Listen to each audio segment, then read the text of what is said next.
Now, let's talk about what happened near the Ojo Cantonment Barracks in Lagos. This is one of those moments that make you pause and think deeply about safety, about how fragile life can be. So according to what came out, on a quiet night that suddenly turned chaotic, a group of unknown gunmen attacked people close to the Ojo Barracks area. It was unexpected, no argument, no warning, no reason that anyone could immediately explain. People were just out there, relaxing at a small game spot where locals usually play snooker and hang out. In a matter of minutes, that peaceful evening changed into confusion. Shots rang out. By the time it ended, 4 people had lost their lives, and a teenage boy, just 14 years old, was hit by a stray bullet. Imagine that. A young boy who was probably just standing nearby, maybe watching people play, maybe buying something from a shop, suddenly caught in the middle of something he knew nothing about. It's heartbreaking, and even though incidents like this keep happening, they never stop feeling heavy. If you're watching right now, take a moment like this video and subscribe, please. We talk about real stories like this, not just to share the news, but to remind everyone that life and safety matter every single day. Now, people who stay around Ojo Cantonment know that it's a busy area. You've got military presence, shops, local restaurants, and people moving around till late at night. For something like this to happen right opposite a barracks, a place that's supposed to feel secure, it shocked everyone. It's the kind of news that travels fast, and even hours after the attack, many residents were still afraid to step outside. Some said they heard the sound of gunfire, but thought maybe it was just fireworks or something normal. Others said when the noise continued, they knew it was serious. People started running, shouting, looking for cover. Cars parked on the street were left behind, food vendors abandoned their stands, and even the snooker tables people had been playing on were turned over as everyone ran for their lives.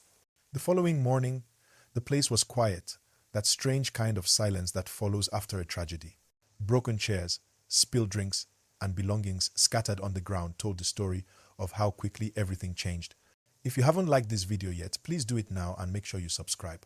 I promise you, the way we tell these stories here, it's not just about bad news.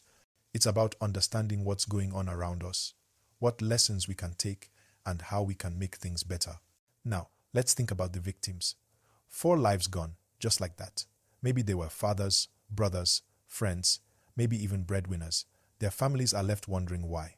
And then there's that young boy 14 in the hospital fighting to recover. The community is praying for him, and honestly, that's what we all should be doing, keeping him and his family in our prayers. The police have started investigating.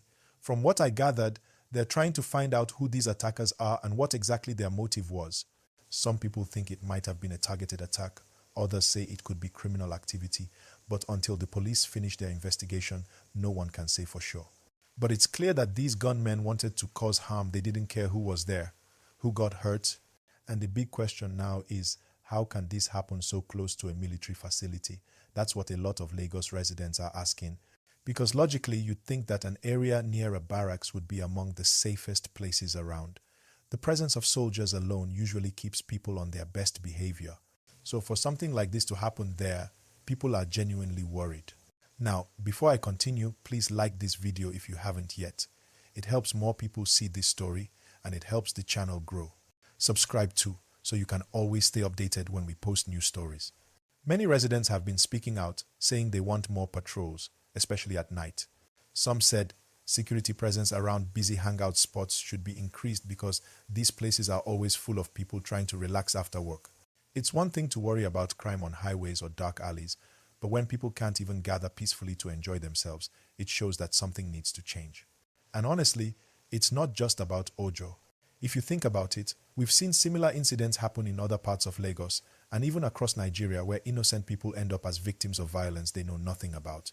This one just feels especially painful because it happens so close to what's supposed to be a protected zone.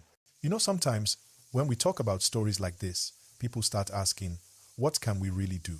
And the truth is, while we might not all have the power to stop every attack, we can still make small changes that improve safety.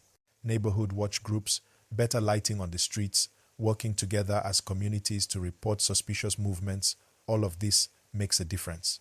Because if we just sit back and do nothing, these things keep happening and we only hear about them after it's too late. And speaking of being aware, please subscribe to this channel. That way, You'll always be the first to hear when we share updates or news stories. It's free and it really helps a lot. Now let's talk about how people reacted online after the news broke. Social media was filled with reactions, sadness, anger, disbelief.